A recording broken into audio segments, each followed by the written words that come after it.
Hi everyone, welcome to day 23 of 30 Faces in 30 Days.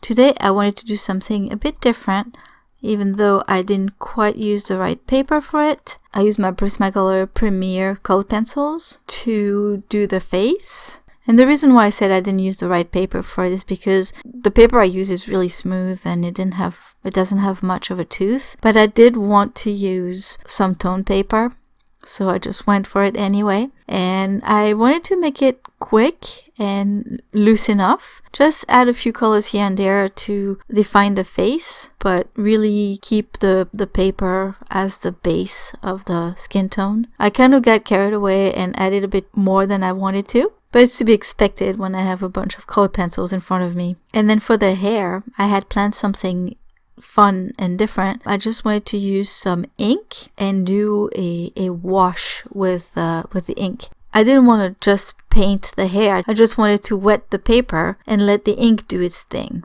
So that's what I did, and even though the paper was not really good for it, the ink spread well enough and it looked really cool. It's just that it was absorbed a bit by the paper, so it's not as deep black as I wanted it to be, but that's fine, that's good enough. I did add a few areas of ink while the paper was still wet, and it helped darken the shadow areas a bit more. So this was a lot of fun to do. I wish the paper was a bit more textured so that I would have had more fun with the colored pencils, but that's okay. It was a great experiment nonetheless. Thank you all for stopping by. If you like this video, please give it a thumbs up.